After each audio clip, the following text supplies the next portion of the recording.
Assalamualaikum warahmatullahi wabarakatuh. Kami dari kelompok 5 dengan anggota Makfiroh NIM 402200165 dan Nanda Ayu Aristasari NIM 402200172. Pada kesempatan kali ini kami akan mempresentasikan tentang praktik investasi pada instrumen ekuitas. Perbandingan jurnal pada metode biaya, nilai wajar, dan ekuitas. Untuk transaksi perolehan, jurnalnya metode biaya, investasi di debit, kas di kredit. Metode nilai wajar, investasi di debit, kas di kredit. Dan untuk metode ekuitas, investasi pada entitas asosiasi di debit, kas di kredit, dan seterusnya. Penjelasan tentang penurunan nilai. Investasi pada saham merupakan instrumen keuangan sehingga investor menerapkan persyaratan dalam PSAK 55 revisi 2014 yang digunakan untuk menguji apakah terdapat indikasi tambahan rugi penurunan nilai atas investasi pada entitas asosiasi. Hal itu dikarenakan goodwill yang membentuk bagian dari nilai tercatat investasi pada entitas asosiasi dan tidak diakui secara terpisah. Yang selanjutnya, periode laporan keuangan. Penggunaan laporan keuangan entitas asosiasi yang paling akhir yang disajikan pada tanggal yang sama dengan laporan keuangan investor. Apabila tanggal pelaporan tersebut berbeda, maka dilakukan penyesuaian terhadap dampak dari setiap transaksi signifikan yang terjadi di antara tanggal laporan keuangan entitas asosiasi dengan investor. Selanjutnya, saham preferen. Apabila entitas asosiasi memiliki saham preferen kumulatif yang dimiliki pihak lain dan diklarifikasikan sebagai ekuitas, maka investor menghitung bagian laba entitas asosiasi setelah penyesuaian dividen saham preferen kumulatif, terlepas apa dividen atau belum diumumkan. Selanjutnya, alokasi selisih atas biaya perolehan investasi. Biaya perolehan investasi bisa berbeda dengan proporsi atas nilai tercatat ekuitas atau nilai wajar aset neto. PSAK 15 revisi 2014 menyatakan bahwa pada saat perolehan investasi, setiap selisih antara biaya perolehan investasi dengan bagian entitas atas nilai wajar neto aset dan liabilitas teridentifikasi dari investi. Contoh soal alokasi selisih atas biaya perolehan investasi. Pada tanggal 10 Januari 2015, investor B memiliki investasi dengan kepemilikan 40% atas saham investi. Biaya perolehan investi tersebut sebesar 430 juta dan ekuitas investi saat itu terdiri dari saham biasa dan saldo laba yang masing-masing nilainya 800 juta dan 200 juta. Selama tahun 2015, investi membagikan dividen pada tanggal 1 April sebesar 40 juta, melaporkan laba bersih sebesar 1 juta. Nilai tercatat aset dan liabilitas teridentifikasi pada umumnya sama dengan nilai wajarnya, kecuali untuk aset dan liabilitas pada tabel 2.3. Persediaan diperkirakan akan terjual semua pada tahun 2015. Mesin memiliki TIS masa manfaat 4 tahun. Hutang bank akan jatuh tempo selama 4 tahun lagi. Perbandingan nilai tercatat dengan nilai wajar disajikan dalam tabel 2.3 sebagai berikut. Langkah pertama ialah menganalisis apakah terdapat selisih antara biaya perolehan dengan proporsi nilai ekuitas dan nilai wajar aset neto. Caranya dapat dilihat seperti berikut. Selisih antara biaya perolehan dengan proporsi nilai tercatat ekuitas investi adalah 30 juta. Selisih ini harus dialokasikan terhadap aset dan liabilitas teridentifikasi, yaitu berbeda antara nilai tercatat dan nilai wajarnya. Dalam hal ini adalah persediaan, tanah, mesin, dan utang bank. Jika masih terdapat sisa atas alokasi, maka diakui sebagai goodwill.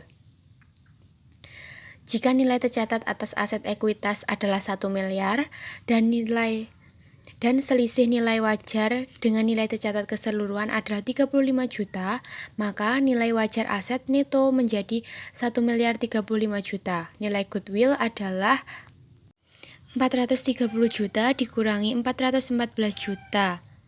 Dalam kurung 40% dikali 1 miliar 35 juta, yang hasilnya 16 juta. Langkah selanjutnya yang dilakukan ialah membuat jurnal selama tahun 2015, yaitu jurnal perolehan investasi. Pada tanggal 10 Januari 2015, investasi pada entitas asosiasi didebit sebesar 430 juta dan kas dikredit sebesar 430 juta.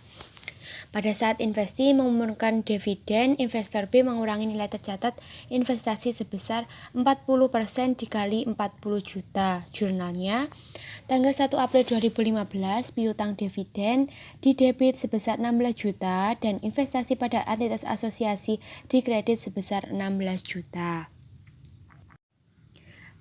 Pengakuan laba bersih oleh investasi mengakibatkan nilai ekuitas meningkat sehingga investor juga meningkatkan nilai tercatatnya, yaitu 40% dikali 100 juta. Untuk jurnalnya, tanggal 31 Desember 2015, investasi pada entitas asosiasi didebit sebesar 40 juta dan bagian laba atas entitas asosiasi dikredit sebesar 40 juta.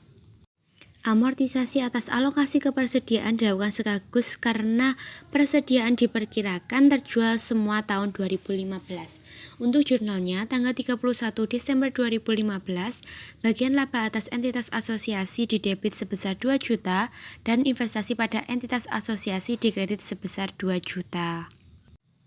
Amortisasi atas alokasi ke mesin dilakukan selama 4 tahun, yaitu 4 juta per tahun. Jurnalnya, investasi pada entitas asosiasi didebit 4 juta dan bagian laba atas entitas asosiasi dikredit 4 juta.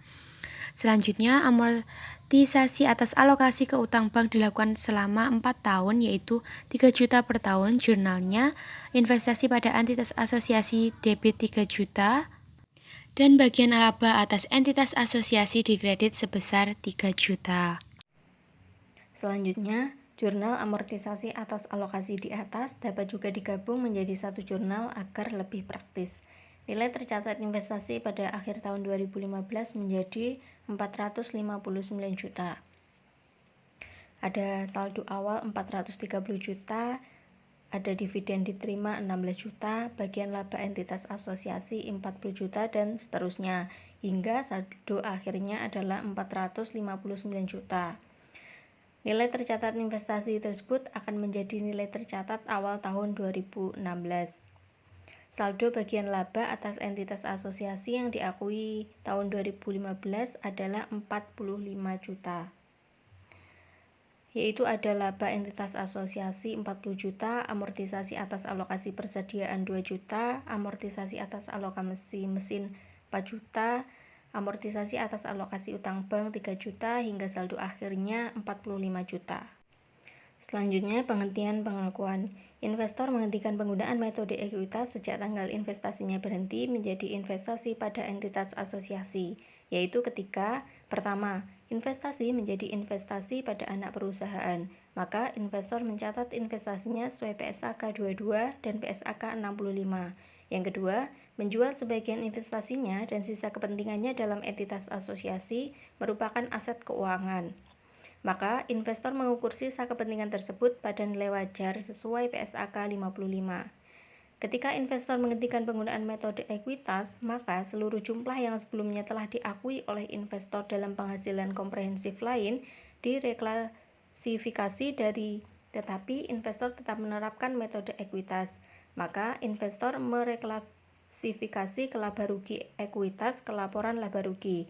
Jika bagian kepemilikan investor pada entitas asosiasi berkurang, proporsi keuntungan atau kerugian yang telah diakui sebelumnya dalam penghasilan komprehensif. Pada tanggal 1 Juli 2015, investor C memiliki saldo akhir investasi pada entitas asosiasi sebesar 600 juta.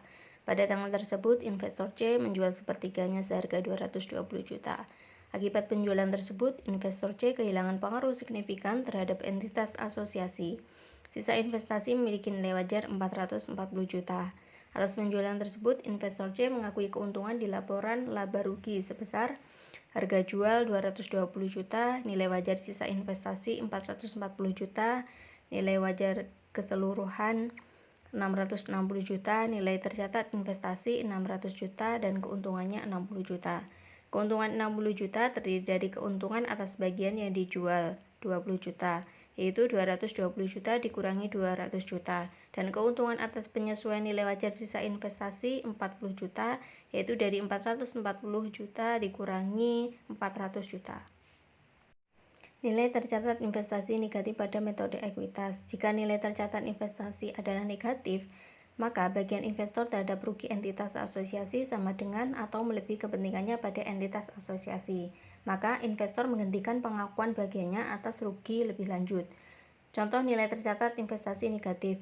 Pada awal tahun 2015, investor D memiliki investasi sebesar 40% atas saham beredar entitas asosiasi dengan nilai 200 juta. Selama tahun 2015, investor membagikan dividen pada tanggal 1 April sebesar 100 juta, melaporkan rugi bersih sebesar 450 juta. Pada saat entitas asosiasi mengumumkan dividen, investor D mengurangi nilai tercatat investasi sebesar 40% dikali 100 juta dengan jurnal 1 April 2015 piutang dividen di debit sebesar 40 juta dan investasi pada entitas asosiasi 40 juta. Pada tanggal 31 Desember 2015, piutang dividen di debit sebesar 160 juta dan investasi pada entitas asosiasi dikredit sebesar 160 juta. Selanjutnya, transaksi hulu dan hilir. Jika investor bertindak sebagai pihak penjual dan entitas asosiasi sebagai pembeli, maka transaksi tersebut transaksi hulu, dan jika sebaliknya disebut sebagai transaksi hilir. Keuntungan dan kerugian yang dihasilkan oleh transaksi hilir dan hilir antara investor dan entitas asosiasinya diakui dalam laporan keuangan investor tersebut hanya sebesar bagian investor lain dalam entitas asosiasi. Contoh transaksi hilir adalah penjualan aset dari entitas asosiasi kepada investor. Contoh transaksi hulu adalah penjualan aset dari investor pada entitas asosiasinya. Selanjutnya bisa dibaca ada contoh soal dari transaksi hulu dan hilir. Dan untuk keuntungan belum terrealisasi bagi investor adalah sebagai berikut. Total keuntungan sebesar 25 juta, belum terrealisasi 20%, keuntungan belum terrealisasi 5 juta, dan bagi investor 2 juta. Keuntungan belum terrealisasi adalah 5 juta. Namun karena transaksinya hulu di mana PT Investa hanya dimiliki 40% oleh investor, maka bagian investor atas keuntungan tersebut 2 juta harus dieliminasi dengan jurnal. Pada tanggal 31 Desember 2015, bagian laba entitas asosiasi didebit sebesar 2 juta dan investasi pada entitas asosiasi sebesar 2 juta. Jika yang terjadi pada transaksi tersebut adalah transaksi hulu, yaitu penjualan dari investor ke entitas asosiasi, maka seluruh keuntungan yang belum terrealisasi sebesar 5 juta adalah bagian hak investor, sehingga seluruh bagian investor tersebut dieliminasi dengan jurnal pada tanggal 31 Desember. Bagian laba atas entitas asosiasi didebit sebesar 5 juta dan investasi pada entitas asosiasi dikredit sebesar 5 juta. Jurnal investasi yang dicatat oleh investor atas entitas asosiasi dapat meliputi investasi awal saat perolehan, pengumuman dividen oleh entitas asosiasi, pengumuman laba bersih oleh entitas asosiasi, amortisasi atas selisih nilai wajar neto aset dan liabilitas teridentifikasi dari investor terhadap biaya perolehan investasi, transaksi hulu dan hilir, dan penurunan nilai.